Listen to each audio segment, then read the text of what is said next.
এখানে নিয়ে এসেছেন। উনি আমাকে বলেছিলেন রঘুনাথপুর বাজার, এমন একটি কাটা রাস্তা।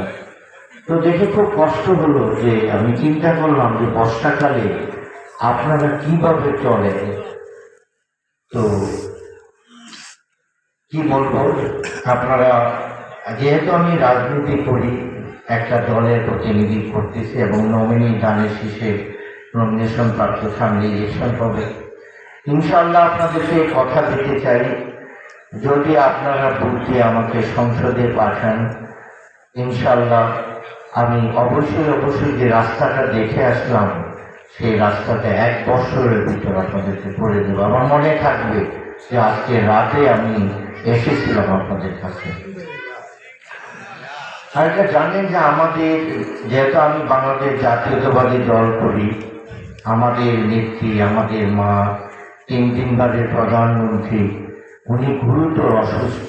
সারা বাংলাদেশ কাছে আর সবাই আজকে, কোনো মুসলমান শুধু না, প্রত্যেক গোত্রের মানুষ, প্রতিটা রাজনৈতিক দলের লোক, সবাই ওনার জন্য দোয়া করতেছে আল্লাহ পাকের কাছে। আল্লাহ পাক যেন ওনাকে আরোগ্য দান করেন। আপনাদের কাছে আমি দোয়ার দরখাস্ত করতেছি, আপনারাও এইখানে তো দোয়া করবেনই, বাড়িতে গিয়ে যারা আছে তাদেরকে সবাইকে অনুরোধ করবেন, ওনারা সবাই যেন আল্লাহ পাকের কাছে দোয়া করে যেন আমাদের নেত্রী, আমাদের আদর্শিক মা এবং খালেদা জিয়াকে সুস্থ করে দেন। পরিশেষে সবাই ভালো থাকবেন, আমার জন্য দোয়া করবেন, আমি যেন আপনাদের সাথে কাঁধে কাঁধ মিলিয়ে সামনের কাজগুলি আপনাদের করে দিতে পারি, এই আশাবাদ ব্যক্ত করে সবাইকে ধন্যবাদ জানিয়ে আমি আমার কথা এখানে শেষ করছি। আসসালামু আলাইকুম।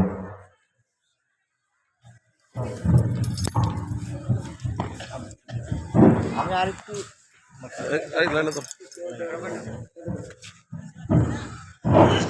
আমি আপনাদের সাথে আরো কিছুক্ষণ থাকতাম, আরো 3টা প্রোগ্রাম আছে, 3টা ইউনিয়ন আমাকে যেতে হবে।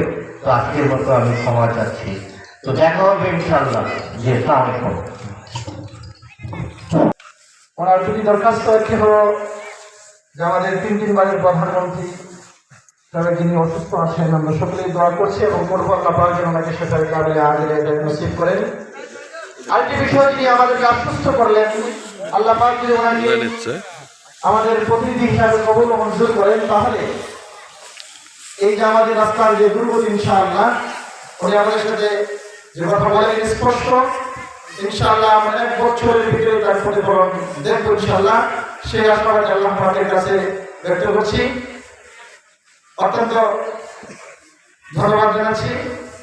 আর যেহেতু আর কয়েকটি প্রোগ্রাম রয়েছে, এই জন্য ওনাকে বেশিক্ষণ সময় এখানে রাখা গেল না। আমরা এই পর্যায়ে আমরা আলোচনা করবো।